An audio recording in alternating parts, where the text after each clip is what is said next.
சிம்பிளாக ஈஸியாக கொங்குநாடு கிராமத்து ஸ்டைலில் வாழைப்பழத்தை வச்சு ஒரு மணி கொழுக்கட்டை பண்ண போகிறோம். இது வந்து அம்மணி கொழுக்கட்டைன்னு சொல்கிறாங்க, மினி கொழுக்கட்டைன்னு சொல்லலாம்.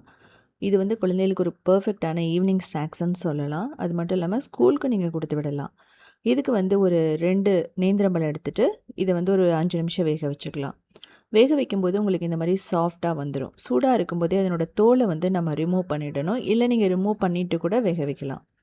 இப்போது மிக்சியில் போட்டு இதை நல்லா ஃபைன் பேஸ்ட்டாக அரைச்சி எடுத்துக்கலாம். 2 விதமாக பண்ணலாம். ஒன்று மசிச்சும் பண்ணலாம். மசிச்சு பண்ணும்போது கொஞ்சம் நார் இருக்கிற மாதிரி இருக்கும், அவ்வளோதான், வேறு ஒன்றும் இல்லை.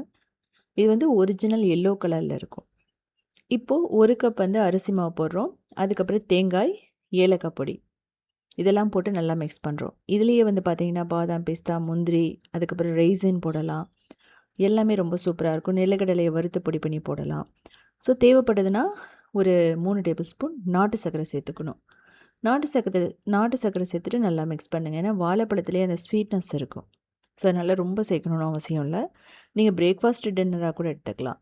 இப்போ கொஞ்சமாக தண்ணியை வந்து தெளிச்சுட்டு இந்த மாதிரி சாஃப்டான மாவு மாதிரி கொண்டு வந்துடணும். ஸ்டிக்கியாக இருக்கக்கூடாது. இப்போது சின்ன சின்ன உருண்டைகளாக நம்ம வந்து பிடிச்சிக்கலாம். இதுலேயே பிடி கொழுக்கட்டையிலேருந்து ஆரம்பித்து நம்ம உருண்டை கொழுக்கட்டை கூட பண்ணலாம். நான் வீடியோ போட்டிருக்கேன். ஸோ இதை வந்து பார்த்தீங்க அப்படின்னா அப்படியே வேக வைக்க போகிறோம். கிட்டத்தட்ட ஒரு 8 நிமிஷம் தான் ஆகும். வாழை இலையில வேக வைக்கும்போது அதனோட ஃப்ளேவர் வந்து நல்லா சேர்ந்து வரும். இது வந்து பார்த்தீங்கன்னா ஒன்றோட ஒட்டாது.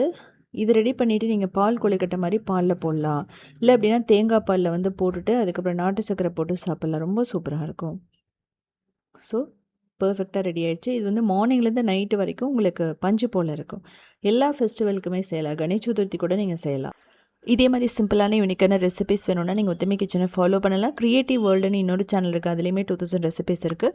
South Indian food start in அப்படிங்கிற வெப்சைட்டை 19 இயர்ஸ் தான் ரன் பண்ணிகிட்ருக்கோம். அதுலேயுமே 8000 ரெசிபிஸ் இருக்குது.